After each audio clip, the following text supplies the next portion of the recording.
Hey guys, I promised a video about pendulums, so here it is. I'm going to show you my new pendulum first. So this is it. Now the way you use it is there's always like a little silver ball or something on top, right? Or it could be a tiny little crystal. This is, Leanne, will you please remind me what this is called? It's like two triangles together. There's a name for this shape of crystal or the way it's carved. Um Also, can you remind me what crystal it is? Because to me it looks like lapis, but I don't remember you calling it lapis. So there's always something at the top of the chain to hold. You hold it between your thumb and your first finger. And then at the end of the chain you have your weight, which is a crystal. Okay, so this is rose quartz. Can you see it? My hand is too white to see it. There we go. So it's rose quartz and what looks to me like lapis, but I don't think it is. So this is my new pendulum, right? Now, the way pendulums work, everything has energy, okay? You know yourself, if you walk up to someone, you'll feel their energy, whether it's good energy, if they're in a good mood, or whether it's bad energy, if they're not in a good mood, or if they're just not a good person, if it's someone new you're meeting, whatever, right? You feel energy from people.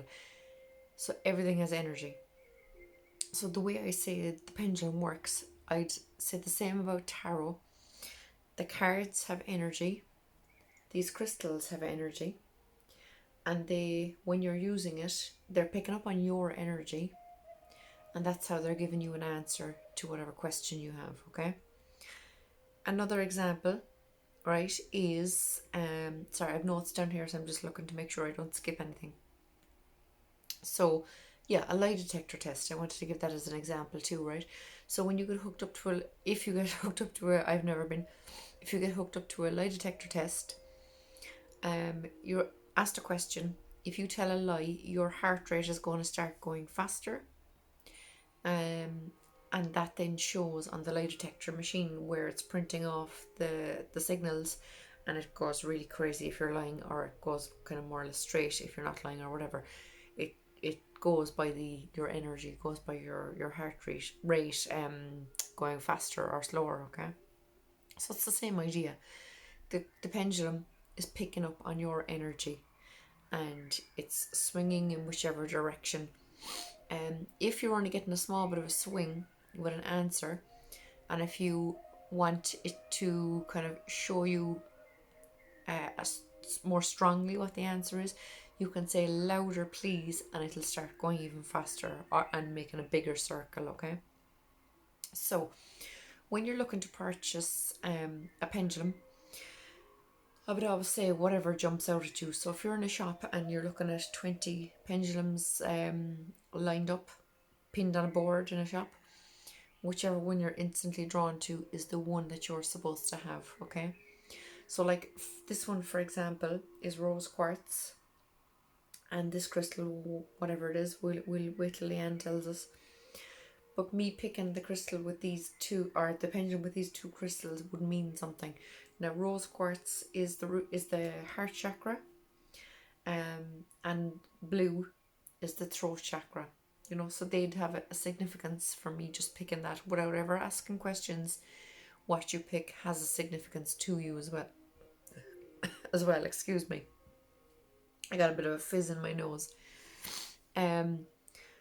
So I am going to put a link in the comments for a gorgeous pendulum website. Now, you can possibly buy pendulums through the website, I don't know, but it goes through all the information that where I would have learned about how to use them, and how to choose them, how to program them, how to use them. All of that is in it. So I'll put the link in the comments, alright? So there's two ways to program your pendulum. So you can do it, you can simply say, alright, you can say, is my name Jackie? And it's swinging clockwise. So because that's a question that you know the answer to, then it's telling you that it's going to swing clockwise for yes. Okay, so you can do it that way. Then you can ask a question that you know is wrong. So you can say, am I a man? and it's going anti-clockwise. So you know it's going to do anti-clockwise for no.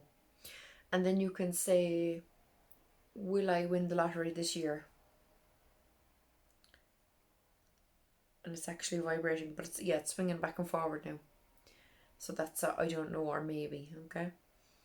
Or the way I programmed it myself is I said,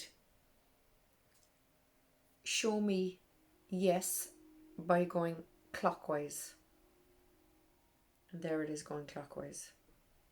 And then I said, show me no by going anti-clockwise, and it went anti-clockwise.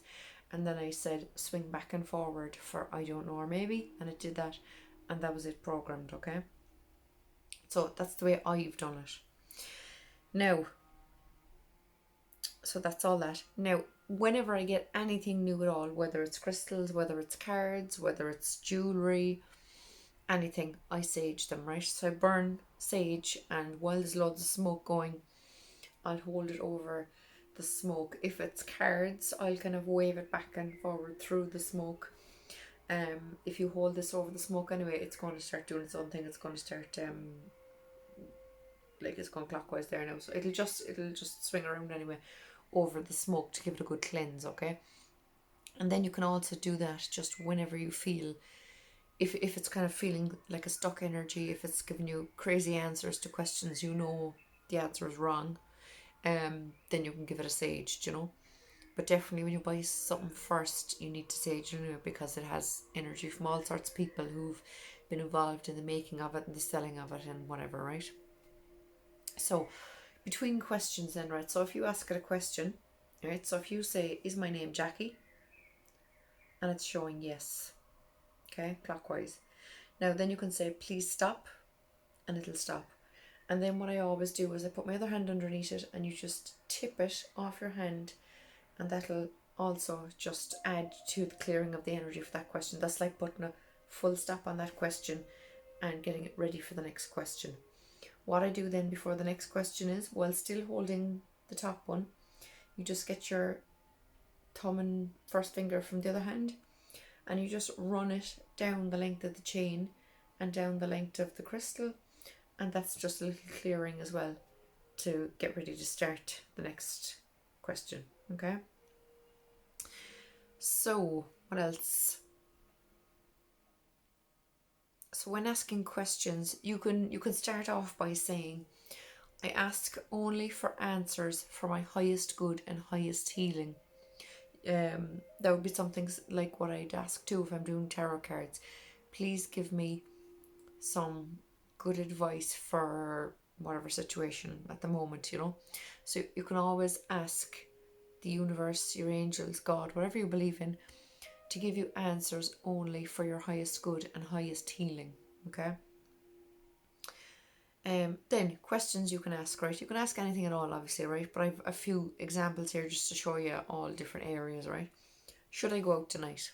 Okay, so you might have been invited out. You might be iffy about whether to go or not. So you can say, should I go out tonight? And it'll tell you yes, no, or I don't know, depending, right? Should I try to reconnect with? You might be thinking there might be someone who hurt you in the past, and you might be feeling like maybe you should reconnect with them. Ask your pendulum, and it'll tell you whether it's a good idea or not. Something ridiculous then, like, is this cheeseburger healthy for me?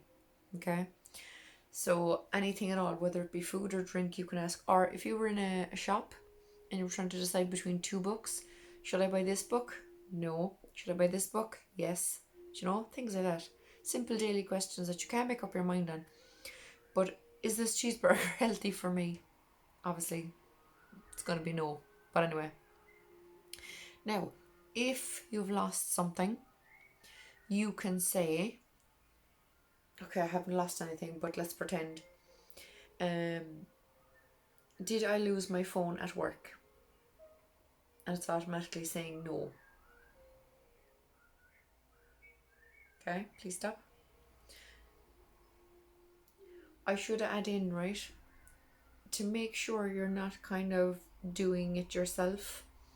What I do is I sit somewhere where the arm of the chair is kind of at elbow's length, and you rest your elbow and then keep your hand completely steady while you're leaving the pendulum do its thing.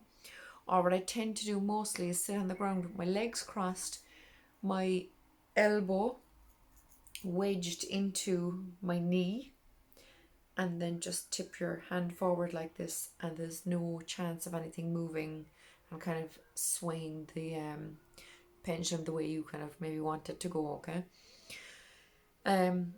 So let's go back to the last phone. So the phone isn't at work, right? So we just clear it for the next question and just tip it off your hand. So is my phone upstairs in my house? Yes. And it happens to be here next to me. So we'll ask one more question. Just give it a clear. Is my phone on my bed? Yes. So if you're frantic looking, thank you. If you're frantic looking for something, it's a great way of narrowing down the search area, you know? The only last thing I could think of to talk about now, if anyone can think of anything, any questions that they have in pendulums that they'd like to ask me, obviously put it in the comments, and if I don't know it, I'll look it up or whatever. But I think I've covered most areas. The only one thing left is storage. Now, obviously that's up to you as well, you know, like I have my favorite deck of cards in a beautiful tarot wrap, which is divine. But I have this beautiful purple velvet bag that I've had for years. I got something pretty and I can't remember what, but I've picked it out now to keep my my new pendulum in. So storage again is just up to you. Do you know, if you might want it in a little box, you might want it in a little plastic bag, whatever, I don't know. A little bag with other crystals, who knows, but this little purple bag is teeny, and it's perfect because I can just shove it in my pocket, I can shove it in my bag, whatever, and take it with me all the time, so that I always have my pendulum on me in case I have some very important question that I need answering. One more thing I thought of, right? If you don't have money to go and buy a pendulum, now you can get them anything from 10 to 30 euro. It depends kind of on the crystals that are used on them and stuff like that, right? But you can take off your favourite necklace and close it and hold, you know, the clasp, hold that, and you can say show me yes by going clockwise, and you can program your favourite necklace to be your pendulum. You can put your favourite ring on a chain, maybe a chain without a pendant on it. You can put your favourite ring on the chain, and again program it to be your pendant, and therefore when you're out and about you always have something on you that you can use as a pendant, as a pendulum. Okay, so that's all the notes I've made to cover most of the areas I could think of in relation to how it works and how to use it, how to cleanse it, how to ask questions, all the different types of questions you can ask, and storage. So like I said, if you want to know anything else, please do leave comments and I'll go back to you as soon as I can. Thanks a million, guys. Hope you got something from this, and I'll be looking forward to hearing from you about your own pendulum use. So I'll talk to you soon. Thanks, guys. Bye.